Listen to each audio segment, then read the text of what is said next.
Terima kasih Tuhan, karena Engkau begitu mengasihi kami. Dan Engkau tahu kerinduan kami,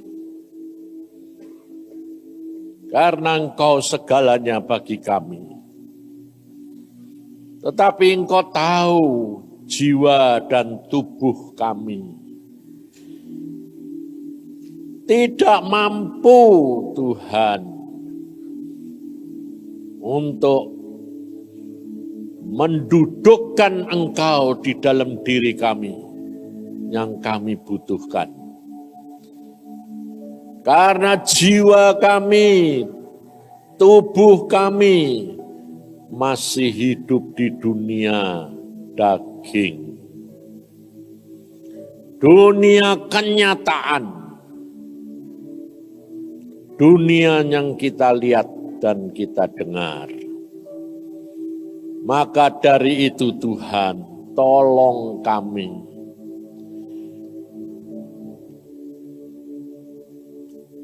Tolong kami, karena Engkaulah jalan. Engkau yang punya jalan, supaya jiwa dan tubuh kami dapat merindukan, mengakui, dan mendudukkan Engkau di tempat yang seharusnya. Buat kami mengerti bahwa kami lemah. Buat kami mengerti bahwa di dunia tidak ada yang kekal. Semua sementara. Maka dari itu Tuhan, hari ini, sore ini, karuniakan kepada kami belas kasihan-Mu, supaya kami mampu selangkah lebih dekat kepadamu, dan kami mengenal Engkau, dan kami mengalami, dan kami menikmatinya. Karena apa yang kami nanti terima di surga, kami harus lakukan di dunia. Karena firman-Mu berkata, apa yang kamu ikat di dunia terikat di surga. Setiap orang dibalas menurut perbuatannya. Terima kasih Tuhan, dalam nama Tuhan Yesus, hamba sampaikan apa yang Kau mau. Amin. Silakan duduk saudara. Mari kita buka firman Tuhan dalam Roma 12. Roma 12. Mulai ayat yang pertama. Karena itu saudara-saudara, demi kemurahan Allah, aku menasihatkan kamu, supaya kamu mempersembahkan tubuhmu sebagai persembahan yang hidup, yang kudus, dan yang berkenan kepada Allah. Itu adalah ibadahmu yang sejati. Janganlah kamu menjadi serupa dengan dunia ini, tetapi berubahlah oleh pembaharuan budimu, sehingga kamu dapat membedakan manakah kehendak Allah, apa yang baik, yang berkenan kepada Allah, dan yang sempurna. Berdasarkan kasih karunia yang dianugerahkan kepadaku, aku berkata kepada setiap orang di antara kamu, Janganlah kamu memikirkan hal-hal yang lebih tinggi daripada yang patut kamu pikirkan. Tetapi hendaklah kamu berpikir begitu rupa, sehingga kamu menguasai diri menurut ukuran iman yang dikaruniakan Allah kepada kamu masing-masing.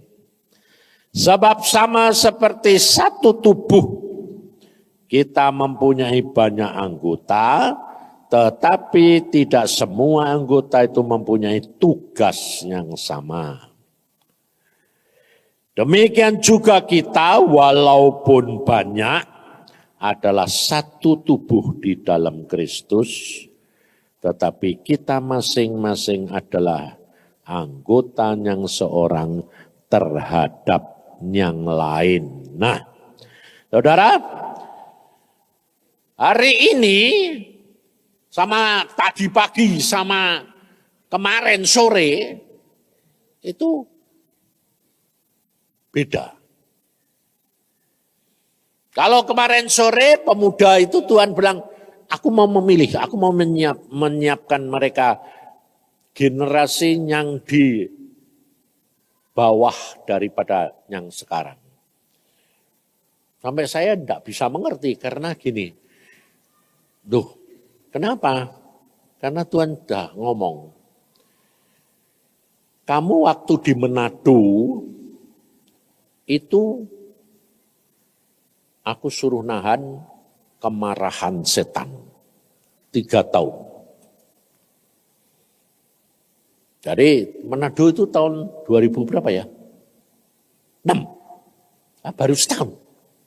Oh, Manado itu baru setahun. Nah, kalau 3 tahun itu kan masih 2 tahun loh. Tahun 2008 sama 2009. Lalu saya bilang, 3 tahun itu kan ini kita semua yang di sini ya, hampir rata-rata ya percaya kok ya kalau masih hidup ya. Nah, tidak ada toh yang punya pikiran, wah jangan-jangan aku sudah tidak ada toh. Apalagi yang muda-muda masih umur 40, 50. Kecuali aku, karena umurku sudah 72.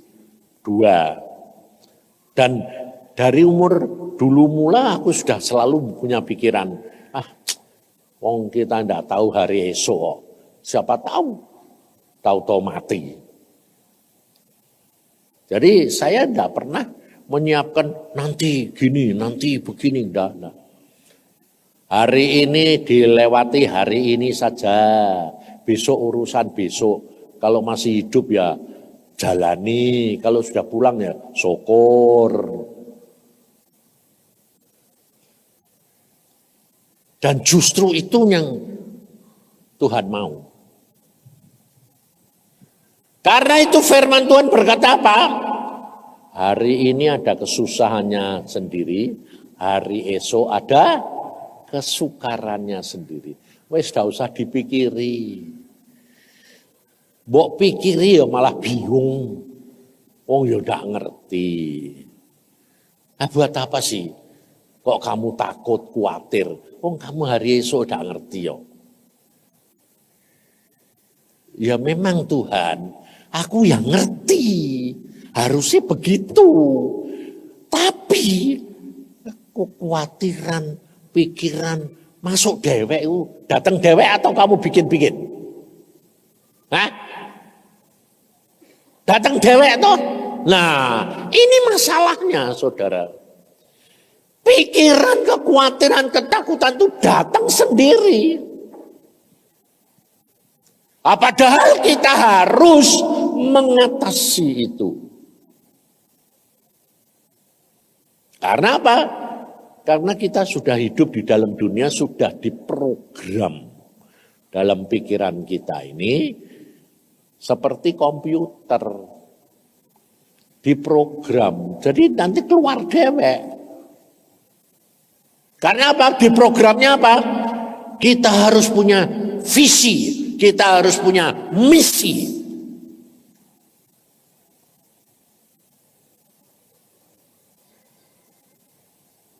Ini yang membuat akhirnya semua datang sendiri. Kayak komputer kan datang dewek toh. Komputer datang dewek. Kalau sudah diprogram benar, makanya zaman sekarang ini. Waktu aku dulu SD kelas tahun 48, saya itu 48 itu baru sekolah ke Semarang, baru sekolah dari kelas 3 SD di Jepara ndak sekolah karena ada perang, ada Jepang, jadi ndak sekolah. Sudah berapa tahun? Jadi umur saya itu sudah 14. Lalu disuruh sama Tuhan sekolah. 14 itu baru kelas 3. Kerja. Kerjanya apa? Meresusu sapi. Mandeni sapi, ngasih makan sapi, pagi bangun jam 4, meres susu, jual susu buat hidup sekeluarga. Tapi tahu-tahu Tuhan bilang, sekolah. Ngapain sih Tuhan sekolah? Wong sudah 14 baru kelas 3. Sekolah itu bukan sekolah kelas berapa. Tapi Tuhan bilang, sekolah. Sekolah kemana? Semarang. Waduh, enggak punya duit. Mama, papa enggak punya duit Tuhan. Nanti aku sing ngatur, ndak usah mikir. Ya sudah, sudah. Ya saya bilang ya sudah, aturan aja. Bagaimana caranya terserah. Setelah beberapa lama baru ada petunjuk jalan. Om saya datang loh dari Semarang. Om saya itu punya pabrik. Jadi kalau datang ke Semarang, ke Jepara itu kayak mobil. Zaman itu mobil masih 1, 2. Se-Jepara itu yang punya mobil cuma 2 orang. Punyanya apa? Gerobak. Jadi kalau pergi Kudus, apa itu naik kereta kuda. Wah, dia datang, dia lihat saya, dia cuma gini. Kamu tuh kalau ndak sekolah itu mau jadi apa? Jadi jongos. Lah aku bilang, lah memang sampai sekarang ya sudah jadi jongos kok. Tukang meresapi. Kenapa kamu udah sekolah? Saya jawab ya santai aja. Sekolah itu yang biayai siapa? Langsung dia ngomong gini. Kamu pergi Semarang, sekolah. Ikut aku. Pikirku, wah kok om ini kok baik sekali. Nggak taunya, tapi suruh pergi sana. Nggak boleh ikut mobilnya dia. Kamu pergi sendiri sana. Lah, aku yang mikir tuh ya. Pergi kemana? Belum pernah lihat Semarang belum pernah. Suruh pergi sana sendiri. Naik apa? Naik dokar. Ya wes, ya, aku tanya Tuhan. Tuhan pergi. Ya sudah, pergi aja. Jam 4 pagi. Naik dokar. Sampai Pecangaan.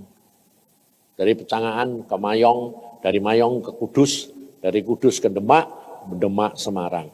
Dari jam 4 pagi sampai Semarang jam 8 malam. Udah gitu cuma tahu alamat, tidak tahu jalan. Ya wes toh ya, sudah sampai di Semarang ketemu sama Om. Ngapain? Kok baru datang? Loh, sekarang dia ngomong gitu itu salah apa enggak? Enggak, karena dia ukurannya mobil, aku ukurannya dokar. Tapi aneh itu, hati saya enggak kesinggung.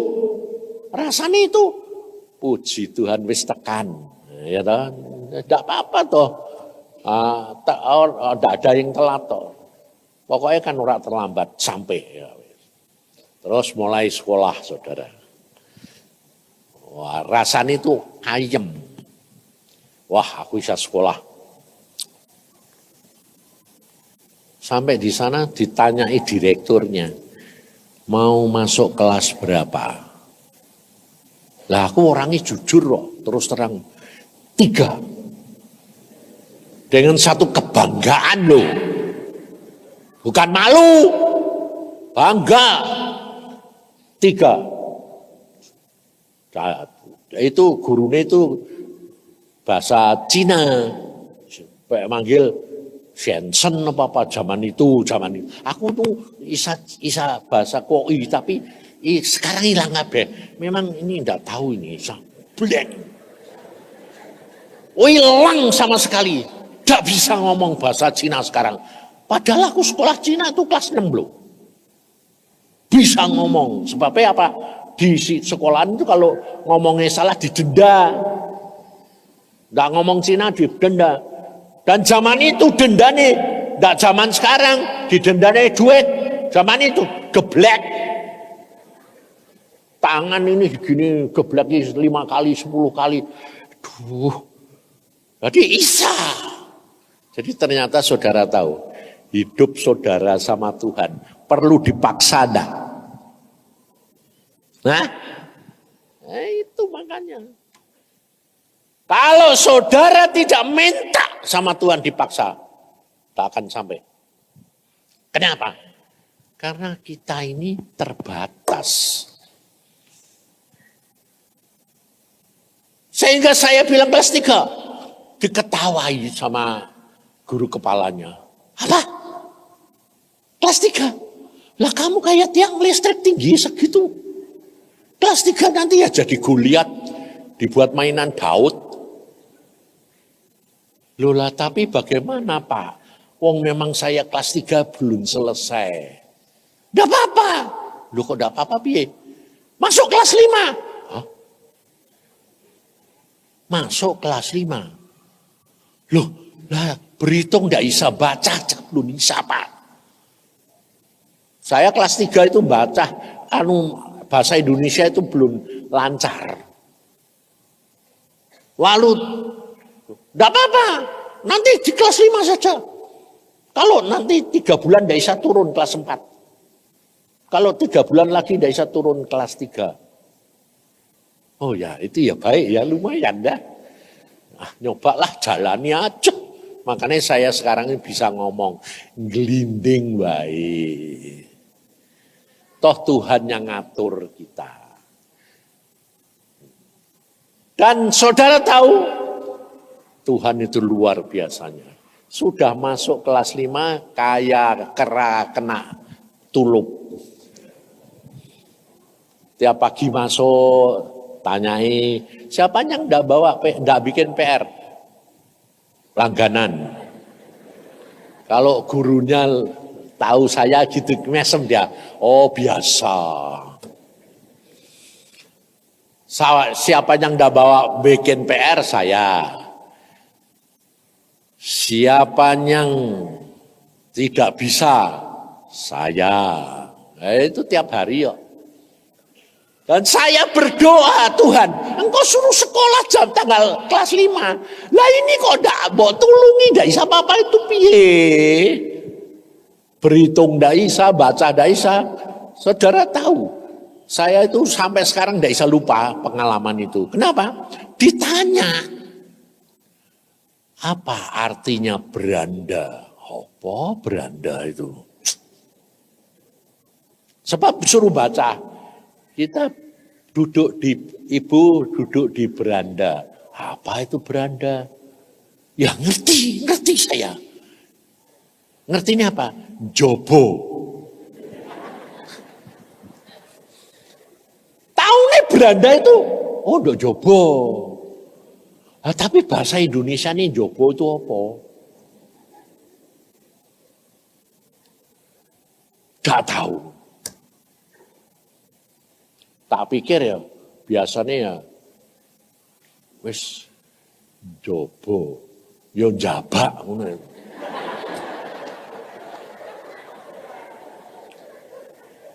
Tak jawab loh saudara, jabak. Gurunya bingung mana? Apa itu jabak? Aku bilang, karena bahasa Jawane iku jobo, ya wesah jabak. Sampai sekarang itu saya tidak pernah lupa. Bayangin, gurunya kira-kira gini, memang benar-benar gue itu orang ngerti apa-apa. Ya memang nggak ngerti kok ya, nah kok kamu kok guru suruh masuk kelas 5, ya enggak apa-apa. Karena supaya jangan jadi mainan. Jalani aja sampai di kelas 5 ya sudah. 2 minggu mau dilorot kelas 4, udah ada Isa toh. Dalam 3 bulan sudah ada Isa, udah saya tunggu lagi di Tuhan. Nah, 2 minggu lagi saya kelas 4. Ya diem aja, enggak ngomong. Jangan kamu kira, oh Tuhan menghibur, Tuhan enggak. Kenapa? Nah, dia tahu jalannya, tapi enggak usah diberitahu. Kalau diberitahu, ya enggak bakal tahu. Tapi saudara selalu kepengen tahu, ya dah. Nah, karena Tuhan yang tahu. Sehingga pada waktu sampai waktunya besok dilorot, diturunkan kelas 4, malam tak bangun pagi, itu aneh. Loh, tidak jadi pinter, tidak jadi ngerti, tidak jadi apa-apa. Tapi bangun tidur, langsung ke sekolah itu, loh kok aneh. Gurunya nulis, itu kok bisa masuk, terekam. Gurunya ngomong, masuk, ngerekam. Nah, zaman itu tuh udah ada kata-kata rekam, belum ada. Masuk, cuma ngerti ya masuk. Loh, ini kok aneh. Wah, aneh ini. Jadi enggak pusing saya. Ya, wah ini aneh ini. Karena fotokopi belum ada, kaset belum ada zaman itu, rekaman juga belum ada, TV belum ada. Jadi santai aja saya bilang, apa ini? Sudah ngerti, pokoknya terima, jalani wae. Sampai batas waktunya suruh baca bahasa Cina, bacanya sebaris sampai ujung. Karena aku ini orangnya tinggi, duduknya tidak boleh di depan, harus di belakang. Satu. Kedua, karena tiap hari yang paling tidak bisa, jadi di belakang saja, tidak usah di depan. Sampai batas tempat saya, tidak bisa saudara. Saya bilang, tidak bisa. Nah, hari itu, gurunya bisa marah. Padahal dia tahu kalau saya ini sudah tidak bisa. Jadi sudah biasa, tolol, pasti langganan tidak bisa. Tapi hari itu bisa marah. Loh, saudara tahu, kalau Tuhan itu caranya itu mau membalik. Itu bukan seperti yang saudara kira. Marah dia. Dia bilang, kamu Chongsin. Nama saya dulu Chongsin. Padahal nama Chongsin itu luar biasa loh. Aku udah ngerti dulu. conge kuat, sini itu percaya. Nah, percayane kuat, tapi ora usah ngerti. Nah, maju. Ya saya maju aja, bawa buku, baca. Dari mana? Karena dia jengkel, baca dari permulaan. Loh, malah bisa. Kalau di tengah-tengah enggak bisa. Karena kaset. Kaset zaman sekarang bisa dipilih lagu nomor 1, nomor 2. Zaman pertama kali kaset keluar itu udah bisa. Taunya disetel ya dari pertama sampai akhir. Kalau mau denger tengah-tengahan, mesti dari permulaan lagi. Udah bisa setengah-setengah. Itu saya punya. Apa? Dari permulaan bisa. Langsung enggak usah lihat. Gurunya melongo. Dia melongo kenapa? Suaraku persis suara guru. Ayo, dulu ini kan suaranya itu tekuannya, naiknya, besarnya, persis bacaannya guru. Karena guru zaman dulu itu kalau mau suruh kita baca pelajaran baru, dia baca dulu semuanya. Habis itu kita suruh nirukan sebaris-baris. Saya langsung seluruh halaman set tanpa lihat. Langsung berubah saat itu gurunya bilang, jenius. Orang yang tiap hari bilang tolol, jenius. Wih. Bayangin, kalau Tuhan tuh mau, gampang. Maka dari itu saudara, kita harus berubah. Pandangan kita, caranya Tuhan, bukan dengan kebenaran cara berpikirnya kita, tapi belajar, percaya caranya Tuhan. Caranya Tuhan itu bagaimana? Kayak Tuhan Yesus. Tuhan Yesus itu Allah, tapi diturunkan jadi manusia. Jadi pada waktu dia di dalam dunia, dia berpikir dan bertindak, mengambil keputusan pun secara manusia. Tidak secara Allah. Sampai pada batas waktu umur 30, dia dipanggil menjadi penginjil, pemberita firman, menyatakan dirinya sebagai Mesias. Dia baru mengatakan bertindak sebagai manusia dan Allah. Kita harus belajar dari Tuhan Yesus. Sehingga kita benar-benar bisa percaya kepada dia, mengalami bersama dengan dia, engkau akan menikmati seluruh janji Allah. Sehingga kita merupakan satu korban yang berkenan di hati Tuhan. Ini yang dibutuhkan, saudara. Dimulai dari apa? Dari cara berpikir dan bertindak. Tidak usah khawatir. Kelemahan itu setiap orang punya. Tapi Tuhan hari ini dia berkata, beritahukan, aku mau minta engkau. Tiap-tiap orang di sini tidak seperti siapa seperti sebagaimana kamu ada, itu cukup.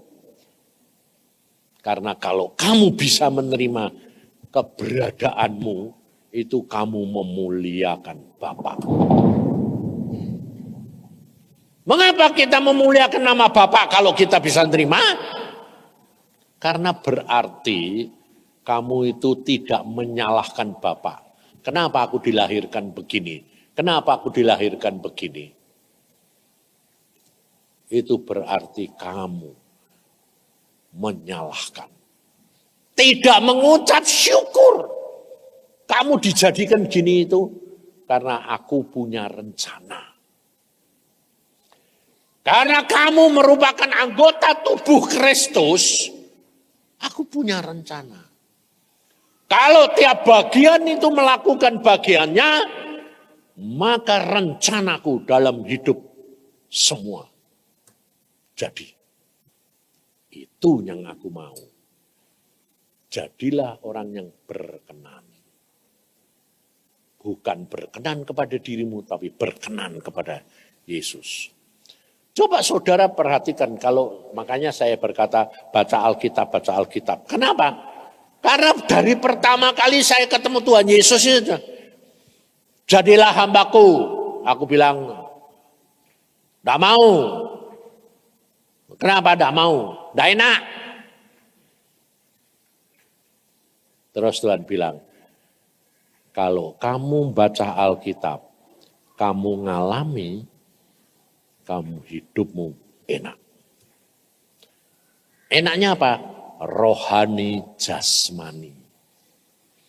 Jadi tidak dijanjikan cuma rohani. Rohani jasmani. Ya, karena begitu ya saya bilang, oke. Saya bilang,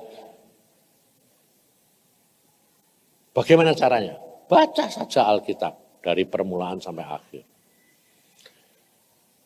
Setiap hari 4 fatsal. Baca Alkitab tidak ngerti. Baca saja rutin tiap hari. Nanti aku yang ngajari kamu sendiri. Bayangin. Kalau dia mengatakan aku ngajari, itu jangan kamu punya pikiran kalau baca terus nanti dikasih pengertian langsung. Enggak. Memang bakal dikasih pengertian. Tapi kapan? Tidak tahu. Jadi sewaktu-waktu dia datang, ya biasanya berbulan-bulan, bertahun-tahun ya tidak ada apa-apa itu. Sepertinya. Tapi kalau sudah nanti berjalan, oh aku ngalami, oh ini caranya dia ngajar, bisa ngerti. Itu Tuhan. Yang dibutuhkan Tuhan apa? Nurut. Percaya bahwa dia punya rencana di dalam hidup kita, itu pasti luar biasa. Sehingga saudara dapat menggenapkan semua rencana dia. Maka dari itu saudara, Alkitab berkata ucapkan syukur. Lalu makanya saya terus sekarang setelah umur 72 ini saya bilang, kenapa sih Tuhan kok aku mbok kasih umur sampai tua ini orang mati-mati ya. Tuhan bilang aku mau buat kamu contoh. Ngerti saudara? Aku mau buat kamu contoh. Tapi bukan teladan. Perhatikan. Contoh itu bukan teladan. Tapi kita, saudara-saudara, kerap kali kepengennya mau seperti saya. Berteladan. Salah. Setiap orang itu beda-beda.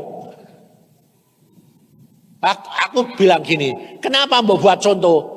Karena kamu punya kelemahan dan punya kejelekan, itu paling jelek.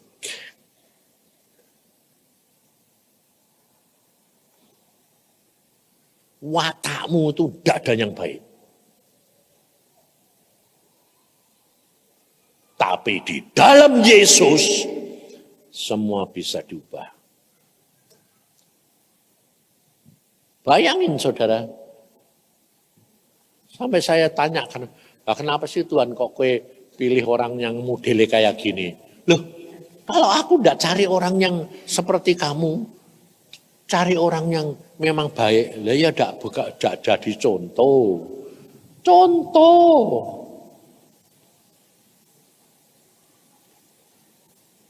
Jadi makanya saya itu dibuat contoh, suruh ngalami karena apa? Memang ditetapkan dari lahir sampai umur 3 tahun belum bisa ngomong, belum bisa jalan, belum bisa, cuma ngomongnya bisa ngomong cuma satu, aus, aus. Jadi orang cacat dibuat contoh. Nah, saya mau tidak mau apa? Wong dianya mau. Ya saya bilang ya sudah. Tapi ternyata nikmat saudara. Tapi pada waktu ngalaminya ya setengah mati. Nah, saudara tahu pada waktu saya ngalami kecelakaan, menantu Evi, menantu saya meninggal, jebret itu tidak terasa. Ditabrak dari belakang itu tidak terasa saya. Saya tidak terasa sama sekali. Wong saya tidak ngebut. Karena saya jalan di sebelah kiri, jalan tol. Tidak ngebut saya. Aku sampai gini. Seandainya aku ngebut, tidak bakal ditabrak. Wong cepet aku. Aku nabrak ya toh. Ini aku ditabrak kok. Wong mobil Mercy, bagasinya itu sampai mepet tempat duduk. Sampai tempat duduk, ban copot karena tabrak dari belakang, masuk kolong truk. Jadi habis. Evi langsung meninggal. Waktu saya sampai berhenti mobil itu, saya baru gini, aku ini di mana Tuhan? Jadi ndak gini, aku ini di mana ya Mak? Aku ini di mana ya Pak? Enggak. Aku langsung gini, aku ini di mana Tuhan? Langsung Tuhan. Dan hal itu tidak akan bisa kalau saudara tidak biasa bergaul dan nyebut Tuhan dan cari Tuhan. Contohnya kayak anak-anak itu loh. Anak-anak nanti kalau ada apa-apa, mengalami apa-apa, Mama, Papa, gitu dah. Kamu juga ngalami apa yang disebut siapa? Kalau orang dunia malah misuh-misuh. Makanya itu coba dilatih segala-gala Tuhan. Itu harus dilatih, saudara. Saya tanya, loh Tuhan aku ini ada di mana? Loh mobil kok hancur semua. Saya nengok, Evi mati. Sebab dia tidur, jadi dia tuh tidak sempat bangun, tidur, jebret, mati. Dia sendiri yang ngomong loh. Aku bangun-bangun kaget, bangun-bangun di depan Tuhan Yesus, sudah di surga. Itu dia sendiri yang ngomong.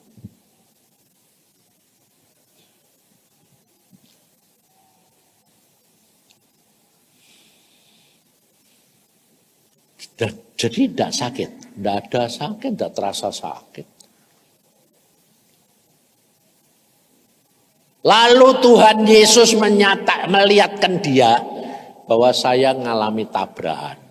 Jadi dia lihat, sehingga dia pada saat mati itu sempat berdoa, tolongin papa Tuhan. Tuhan bilang, nanti aku beracara yang menyelesaikan. Udah. Lah, saya keluar dari mobil itu juga tidak bisa dimengerti.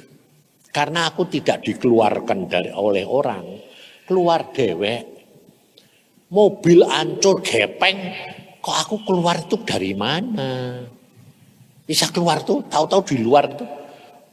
Mobilku kok kayak gini. Ditabrak dari belakang. Aku sampai tanya sama Tuhan setelah di rumah sakit. Kenapa Tuhan? Aku enggak boleh lihat mobilku, aku marah. Tuhan jawabannya apa? Kowe marah, emosi, mati. Bayangin. Kenapa? Saya enggak tahu kalau Otakku ini penuh darah. Isinya berapa? 350 cc. Ngisi di kedarai 50 cc aja sudah koma. Ini masih jalan-jalan, masih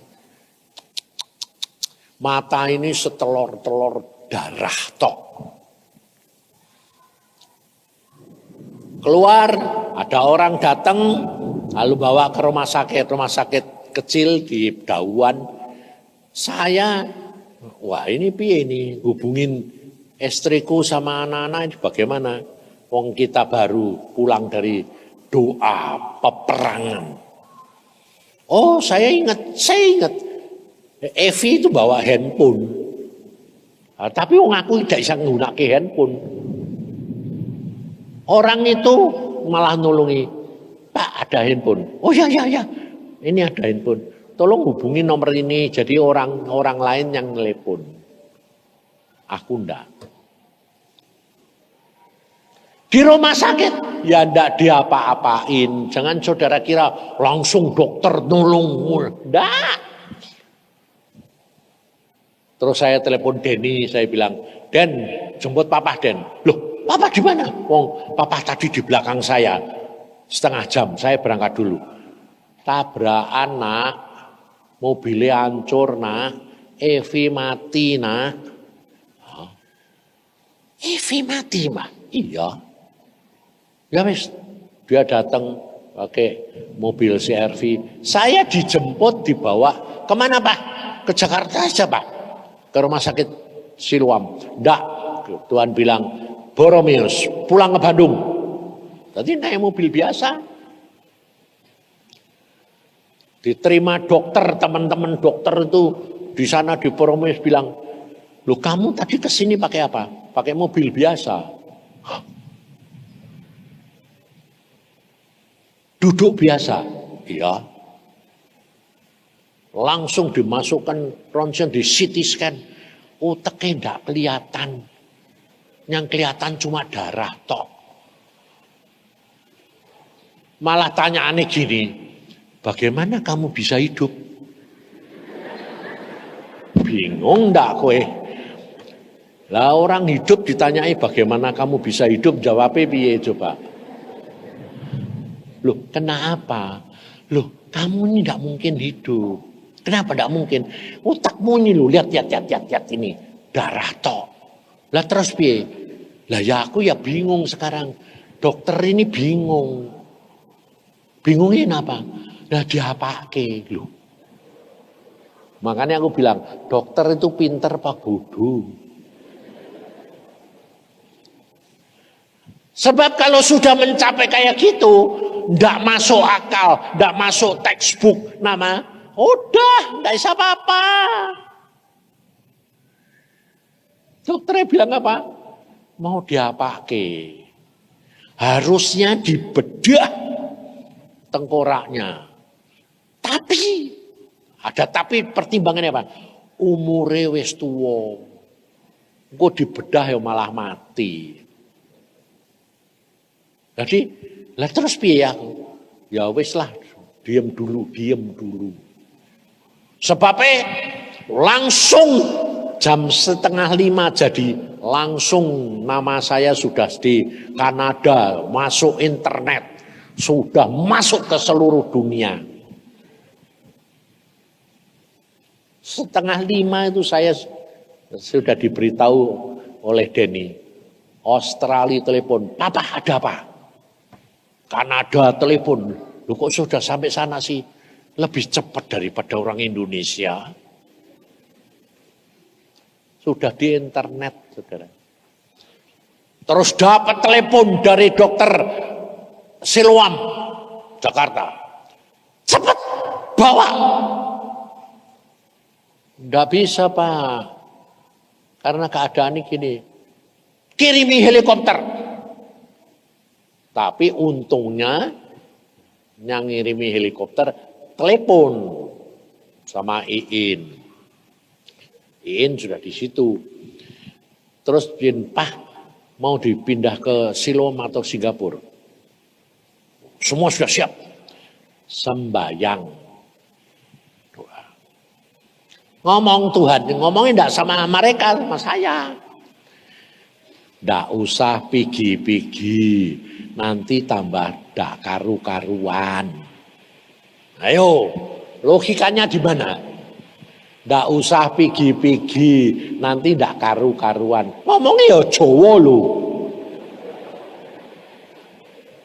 Wong Tuhan tahu aku enggak bisa Inggris.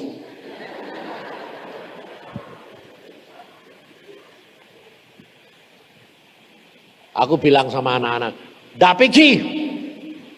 Oh, ndak usah pergi, Pak, ndak usah. Nah, kami sudah siap loh, Pak. Paspor, pakaian, barang. Ndak usah pergi-pergi. Di sini.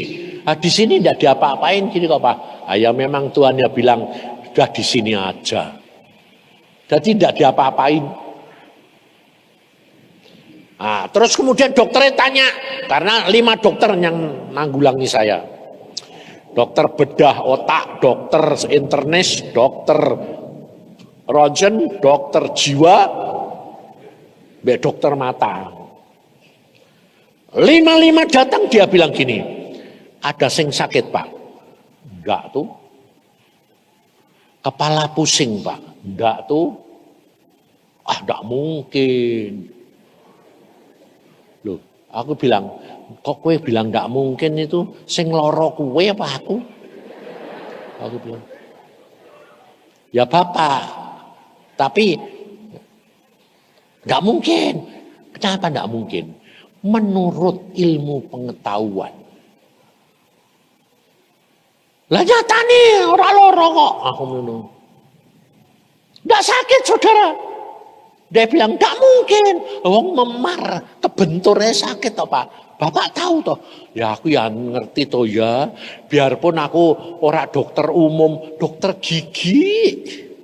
Tapi yo ngerti toh ya dek wong sakit itu rasanya kayak apa. Lah memang enggak sakit tuh piye? Sampai di apa kamu tahu? Karena ini loh saudara, ini kalau kebenaran manusia itu. Ini berapa? 1. Tambah 3 berapa? 4. Tambah 3. 7. Kok bisa? Loh, kenapa enggak bisa? Aku bilang gitu. Enggak mungkin. Loh. Lah terus saya ngaku jawab tadi siapa? Enggak mungkin, Pak. Terus aku ngomong gini. Sing gendeng iki kowe apa aku? Kowe iki dokter jiwa toh? Nah. Lah ya, lah sing jiwane rak beres iki kowe apa aku? Tak gitu ke ala piye? Lah wong orang sadar, orang dibedheki kok 2 tambah 5 tambah dikurangi 2. Loh aku ki sadar, aku bilang gitu. Nggak mungkin. Piye tahu ya aku.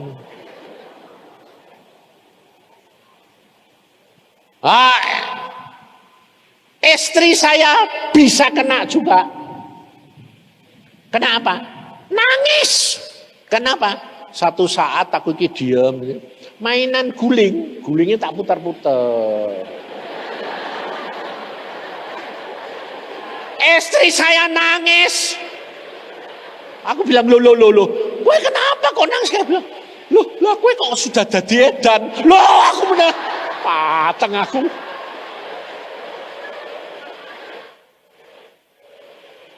Loh, sing edan sopo?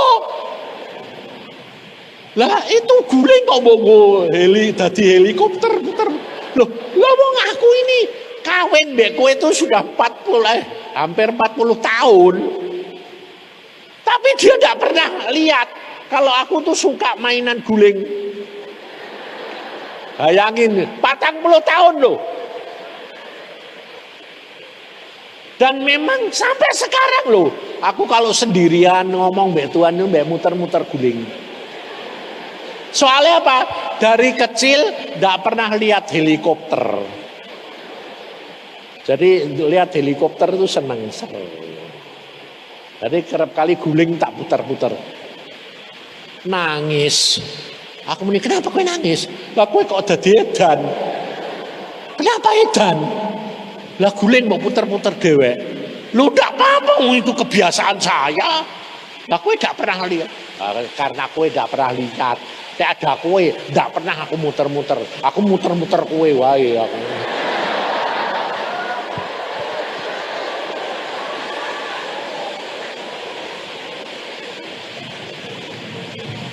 Ngerti saudara? Cara Tuhan bertindak, cara Tuhan menolong, saudara tidak akan bisa mengerti.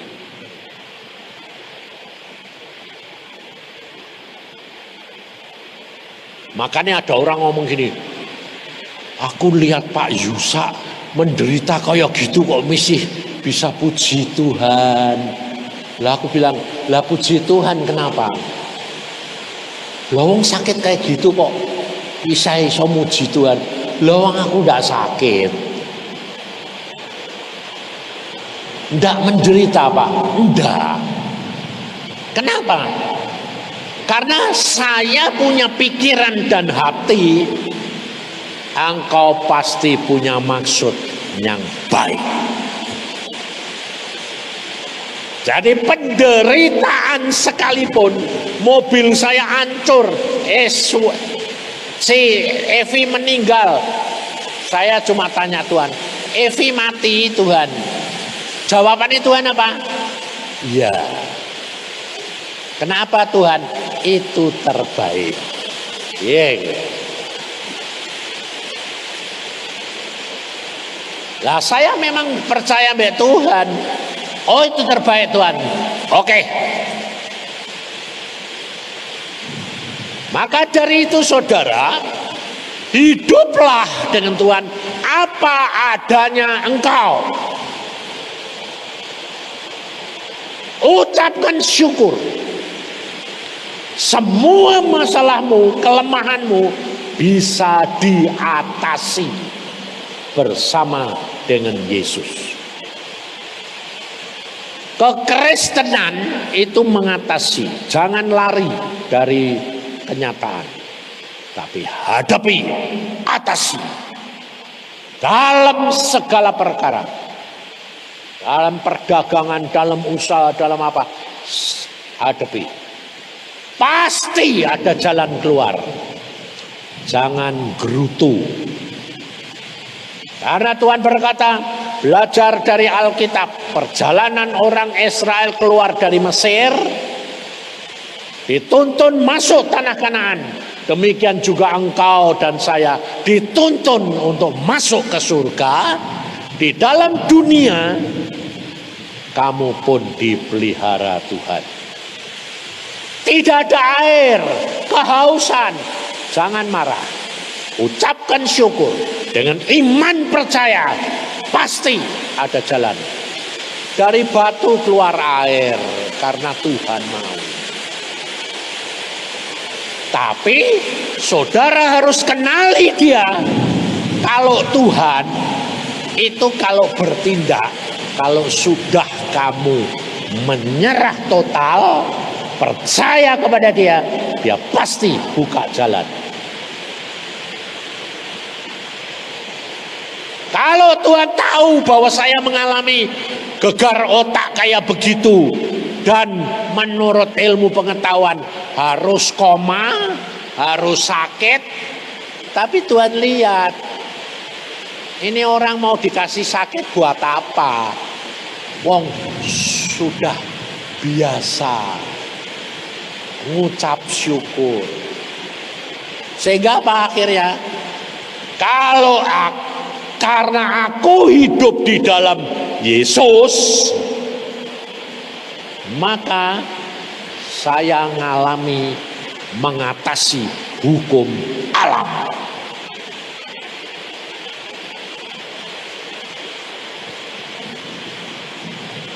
Dan itu ada di kepercayaan manunggal, kebatinan maupun agama lain. Lalu saya tanya, firman-Mu berkata, jikalau engkau di dalam aku, kata Tuhan, firmanku di dalam kamu, minta apa saja. Saya tidak usah minta. Lalu Tuhan ngomongnya gini, kalau kamu di dalam aku, kamu mengatasi hukum malam. Contohnya apa Tuhan? Waktu aku bangkit dari antara orang mati. Dia pada waktu bangkit dari antara orang mati, murid-muridnya tidak percaya kalau dia itu Yesus.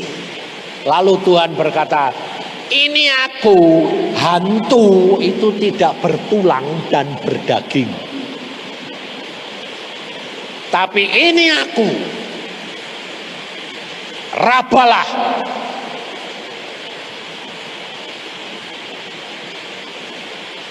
Dia bertulang dan berdaging.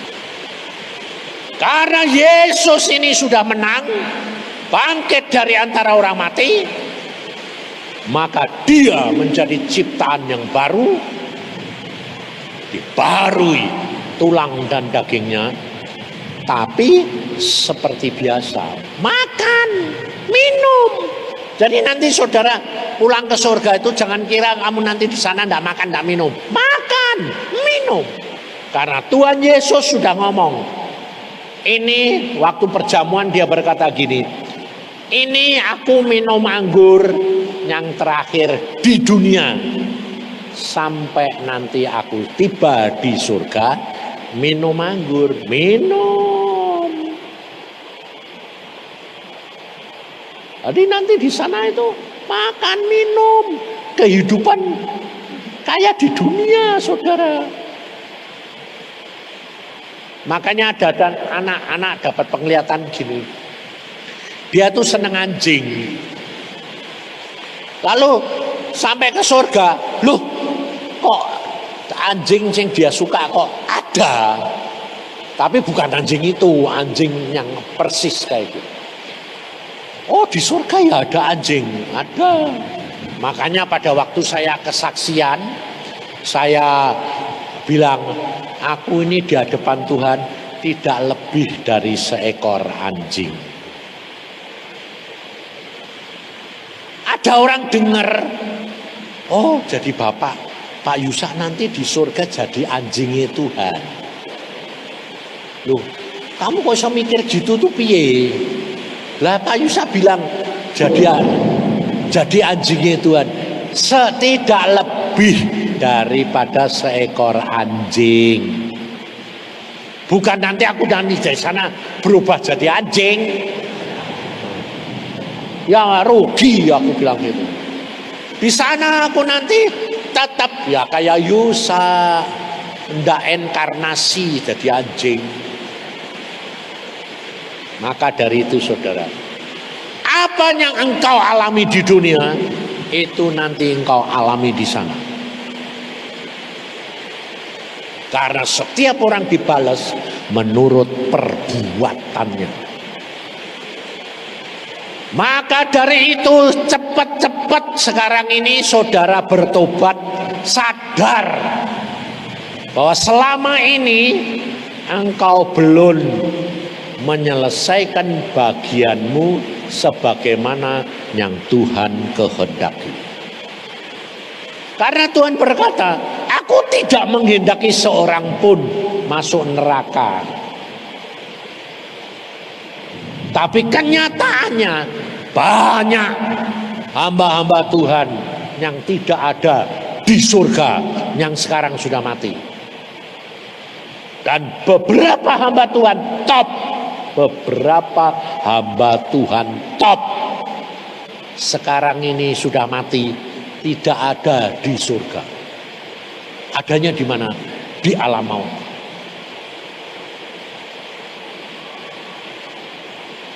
Padahal hamba Tuhan secara manusia top.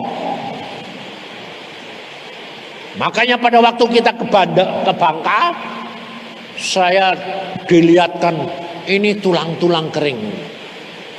Terus pemujanya siapa? Yang dipuja siapa? Kaget aku. Tapi kok tidak masuk surga? Kenapa? Baik, welas asih. Kok tidak masuk surga? Taunya bagaimana? Ini orang ini bersaksi sendiri. Seorang ibu sakit parah, lalu dia berdoa. Dia bilang gini, tolong sembuhkan saya akan menjadi pengikutmu yang setia. Sembuh saudara, sembuh. Lalu dia setia. Setelah dia punya anak-anak, anak-anaknya itu pergi sekolah minggu. Lalu dia ngomong, ini anak-anakku kok pergi sekolah minggu nyembah Yesus. Saudara tahu? Luar biasa. Dia bilang, oh nyembah Yesus ya. Terus tanya, siapa sih Yesus itu? Dia dibawa naik di luar surga, tapi di luar kerajaan surga. Dia bawa naik ke atas, lalu dia ditunjukin. Lalu ibu ini bilang, itu kok ada kota kok bagus putih, bergemerlapan, luar biasa bercahaya. Itu kota apa? Itu miliknya Yesus. Aneh toh? Aneh toh? Itu miliknya Yesus. Habis itu ada kereta. Kereta bercahaya putih. Wah, ada kereta lewat. Dia bilang, itu keretanya Yesus. Lalu ibu ini ngomong gini, aku tak nyoba naik kereta itu ya. Tidak boleh. Kenapa? Yang boleh cuma pengikutnya Yesus. Tapi dia nyoba deketi kereta dalam jarak beberapa meter, mental. Gak ada yang ngusir, gak ada yang apa, mental dia keluar jatuh. Kamu tidak bisa naik kereta itu kecuali pengikutnya Yesus. Oh, jadi kalau begitu anak-anakku ikut Yesus itu enggak salah. Dia bilang enggak. Itu tempat Yesus, kita di sini. Ngerti saudara? Lalu anak-anaknya semua malah dikasih tahu gini, tetap setia ikut Yesus, itu benar. Terus anak-anaknya jadi pendeta. Lalu anaknya bilang, "Ma, ikut kami, Ma." Nggak bisa, aku sudah terlanjur janji. Kamu ikut Yesus. Bayangin saudara. Aneh enggak? Makanya saudara itu sudah enggak usah banyak mikir, pusing. Nanti Tuhan cerita sendiri, bawa sendiri, kamu bisa mengerti. Contohnya saya enggak pernah kepengen ketanu Kuan Im bagaimana apa. Enggak, cuma Tuhan yang cerita ke gini, dunia roh itu begini. Dikasih tahu dewek kalau itu perlu. Di saudara enggak usah mikir. Ikut saja Yesus. Apa adanya kamu, dengan penuh kelemahan kamu, ikut saja. Jujur kelemahan kamu. Dia pasti buka jalan.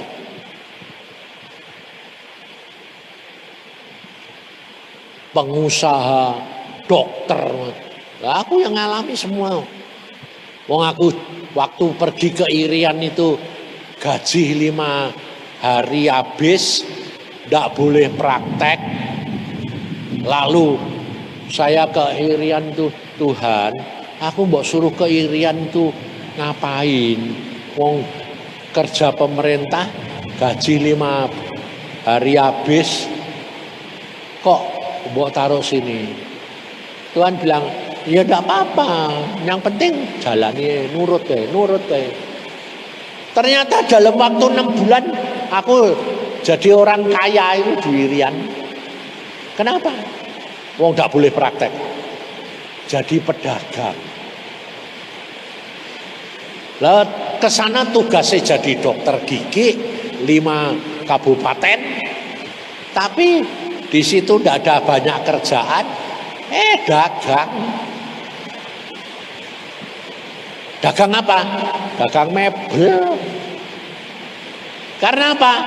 Tidak punya kursi bikinannya dari kayu, dari batang kayu itu loh, dipotong-potong jadi kursi. Tidak ada mebel, tidak ada lemari, tidak ada apa. Jadi saya bilang, loh kita kok tidak punya apa-apa sih Tuhan di sini. Jadi dokter kok tidak punya rumah tapi tidak punya alat-alat. Nah, memang tidak ada. Justru di situ Tuhan itu ngomongnya gini, lah kenapa ndak kamu aja yang datangi mebel? Mana mungkin kapal sebulan baru datang. Yang datang bukan kapal swasta, kapal angkatan laut. Pesawat sebulan sekali. Kebanyakan yang datang itu kapal angkatan udara. Lah piye aku bilang itu. Lah justru itu. Kamu jadi dokter di sini pakai fasilitas kapal angkatan laut, ambil mebel dari Jepara. Oh iya ya. Udah. Saya kirim surat Papa. Pak, kirimi mebel, Pak. Loh, lah ngirimi bagaimana nang? Bongkar, nanti aku sing masang sendiri. Done Irian. Kowe jadi tukang mebel, ya. Bisa. Kalau Tuhan bilang bisa. Udah kirimi. Ngirimi pakai apa? Pakai kapal angkatan laut. Caranya, ya Papa pergi saja ke Tanjung Priok, bilang ini Dokter Cipto, rumah sakit biak. Barang urgen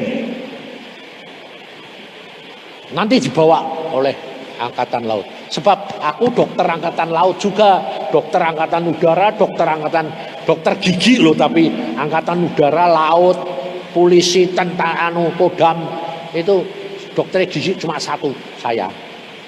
Jadi fasilitas dapat. Barangku diangkut. Lah aku ya tidak dosa, tidak salah kok. Kenapa? Urgen, karena barang itu tidak ada. Dibutuhkan di pihak. Iya. Sudah diangkut. Sudah diangkut, minta hikmat. Bagaimana caranya? Caranya gampang, saudara. Ternyata Tuhan bilang, panggil pengusaha-pengusaha. Mampir main ke rumah kamu. Sudah saya pasang mebelnya. Pedagang datang ke rumah saya. Wah, kok punya kursi ukuran kayak gini? Semua kagum. Wah. Terus yang satu bilang, boleh Pak, saya beli. Oh boleh. Berapa Pak? Loh, lah kamu maunya berapa? Barang langka.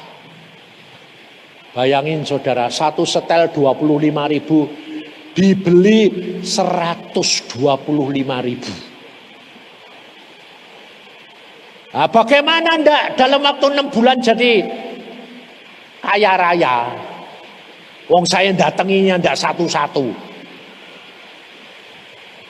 Kursi 10 setel, lemari 10. Dalam waktu singkat, tiap bulan barangku datang. Ya, dalam waktu 6 bulan ya, wah, mobil yang paling bagus. Wah, salah satu-satunya mobil paling bagus milik dokter Cipto. Tuhan mau apa? Bukan pengusaha. Tapi kalau Tuhan mau bisa.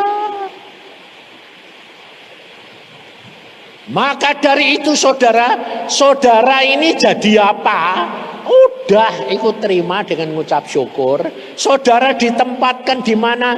Ngucap syukur. Pasti Tuhan punya rencana yang luar biasa. Dan saya ternyata di Irian dipakai Tuhan jadi mengadakan mujizat. Bayangin saudara, belum jadi hamba Tuhan pada waktu itu jadi dokter. Tapi di penjara isinya pembunuh semua. Saya bilang, Tuhan, ini penjara kok isinya pembunuh semua? Iya, makanya kamu khotbah. Saya bilang khotbah di penjara. Bayangin, cara Tuhan itu aneh-aneh. Tapi terima keadaanmu apa adanya. Ucapkan syukur, tiap hari menghadap, baca Alkitab, berdoa, lalu katakan, Tuhan, apa yang hari ini aku harus lakukan supaya menjadi alat-Mu yang berkenan kepadamu. Karena waktunya sudah sangat singkat. Makanya saya tadi tanya, loh Tuhan, kenapa kok kamu minta supaya kami apa adanya? Waktunya sudah sangat singkat. Aku tidak menuntut mereka harus seperti kamu sini, enggak. Cukup apa adanya. Nanti jatahnya mereka akan dapat menggenapi sendiri-sendiri. Karena firman Tuhan sudah berkata, yang dapat satu, kalau dia menghasilkan satu, jatahnya sama dengan yang dapat 10. Dia mendapat 10. Tidak usah saudara kalau dapat cuma satu, minta kepengen yang punya 10. Tidak bisa. Kita sudah punya jatah sendiri. Dan bahkan kalau kamu bisa menggenepi, ditingkatkan lebih tinggi. Itu tak alami. Dinaikkan sampai ke tingkat seperti sekarang.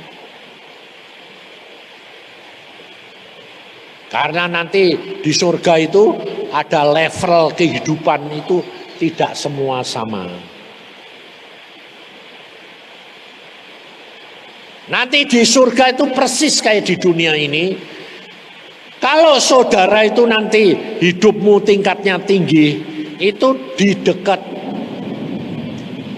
Yerusalem, di tempat istananya Tuhan, itu lingkaran itu ada areanya itu macam-macam.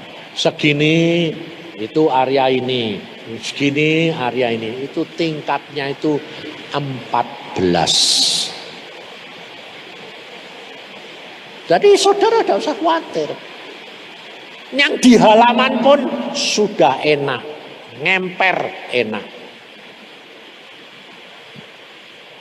Dan lucunya banyak hamba-hamba Tuhan yang di dunia ini terkenal, yang di dunia ini dipakai Tuhan, yang di dunia ini melakukan kewajiban, banyak yang ngemper.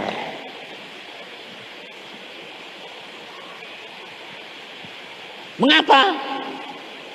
Karena tidak mau melakukan firman Tuhan. Ada seorang ibu ini di gereja sangat-sangat dihormati, sangat-sangat dipuja karena setia berdoa, pendoa sosial dan memimpin persekutuan. Sampai waktu meninggal dibawa mayatnya, petinya dibawa ke gereja 3 hari, disemayamkan di gereja untuk dihormati. Tapi saudara tahu, setelah meninggal, cucunya dapat penglihatan, ketemu emak di alam maut.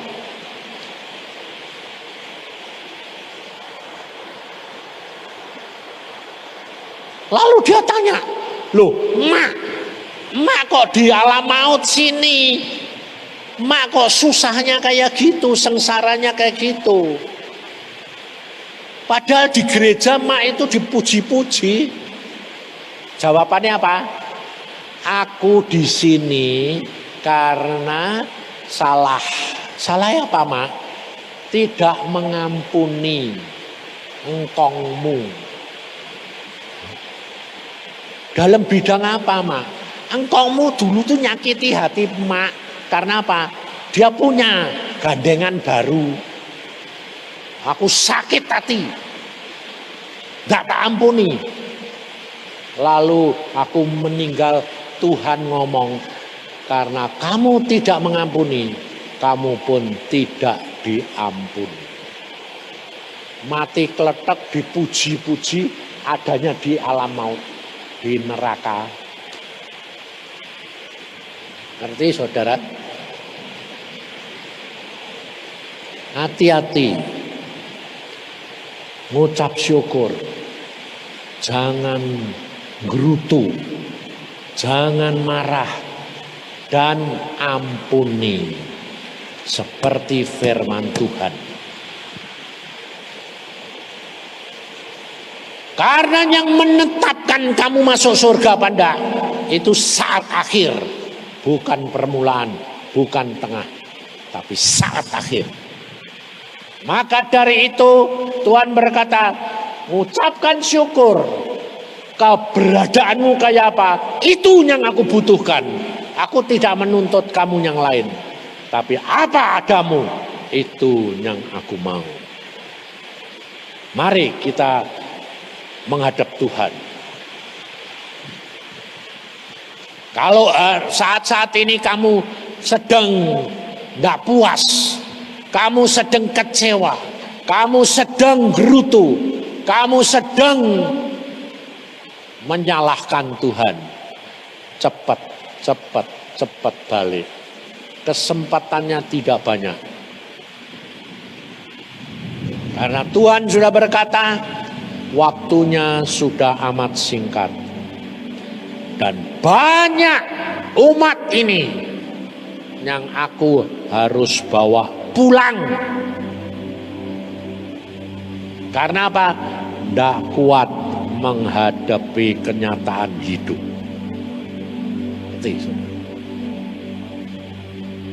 Jadi jangan kaget. Nanti kalau tahu-tahu pada pulang, ngucap syukur. Siapa yang pulang sih? Yang penting masuk surga. Meskipun nyemper.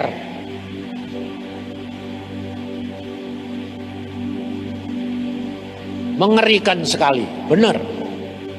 Kalau Tuhan tuh sudah ngomong, waduh, saya sendiri ngeri. Karena datangnya tidak pernah diduga. Mari kita berdoa.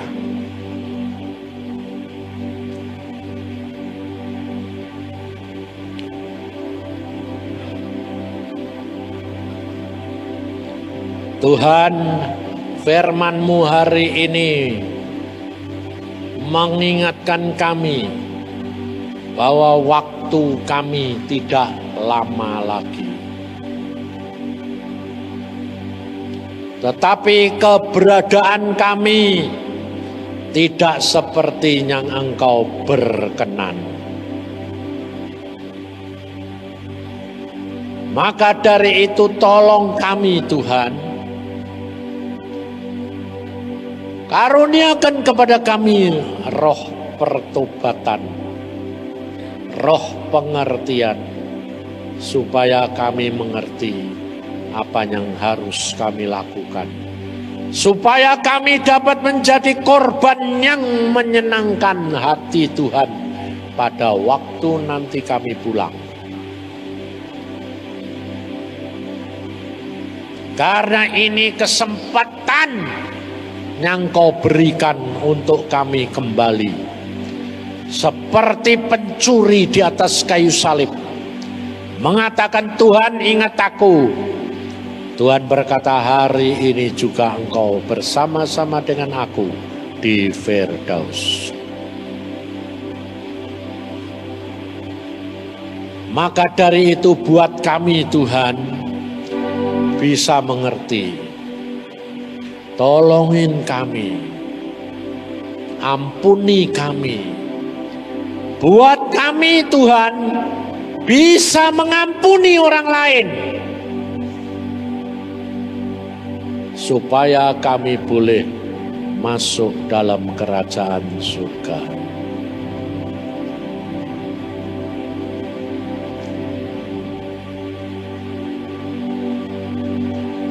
Koye kekia karata syakata kaya karatase. Koye kekia karatase. Cepat saudara, waktunya tidak banyak.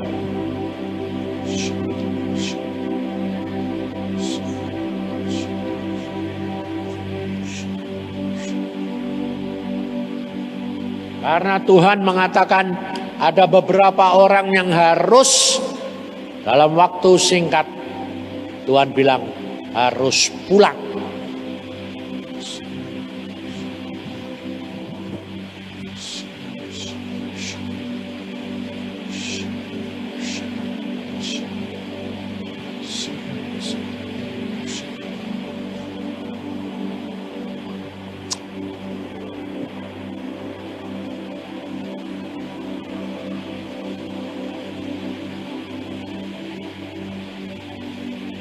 Terima kasih Tuhan, kalau Engkau mengingatkan dan memberikan kesempatan untuk kami bertobat. Alamata kurumu shitikine mete kalanama. Kuralara bashikire mata kalana mata kuyumulumu. Sikaralara mata kayarara mata kunumu. Sinalara taholomu shikire meta kalanama. Kiarala mata kashada kalana mata. Kinaraha senire mete kurumuludu. Biar semua kita berhadapan berurusan dengan Tuhan malam ini. Kiarala ramata kurumu shite kirene meta kalanama. Shidarala ramata kurulumu shinde kine meta kayarama. Kiarala ramoro molumu shenere nalaramata. Kiarala ramata kurulumu shata karala namata. Kiarala mata kayarala masanda kalanama. Kiara hashikire meta kurulumu shite karalama. Kiara bata sikini kata sakulumu takalanama. Kiana rasiti kurumu shite kiare namala mata kaya. Kiara basikini meta kurumu tashikini kata yaramata. Sikaya naramato kuru shikini kata kanala mata kurumu sandaka. Kiara hasukurumu to sotoko namata kalana mata kuno mata kalama. Nisokoropo sekine kete shikiana mata kalamata kana mata ka. Nahasekine mete kuria la mata kuno mosata karala mata. Sikine kete shikiana na santa karala bata kuno moto. Kiara hasekine mete kurusata karamata kone mete kiala mata. Nisokono sondo koroto sikiara mata kalamata kayarama. Sikiara lama sikine mete karasakarala mata kaya. Sikiara hasato kurumo sete kiana lama. Kiara pata sukuroboto sikire mete karapata. Kiara pata sikire mete kaya nama. Tuhan, Tuhan, Tuhan. Tuhan, Tuhan. Tuhan, Tuhan. Jesus. Basuh aku di dalam darah-Mu, anak domba.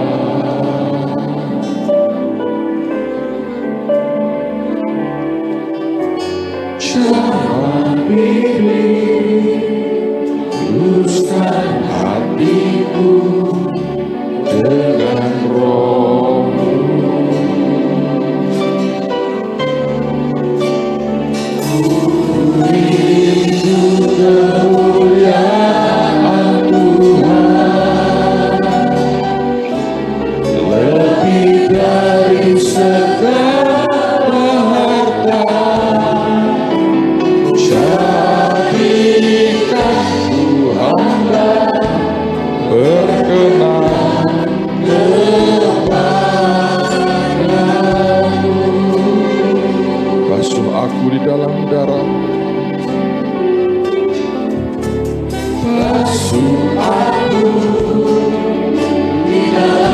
sebagai doa kita malam hari ini. Tuhan, Tuhan, Tuhan, Tuhan, Tuhan. Selama ini luruskan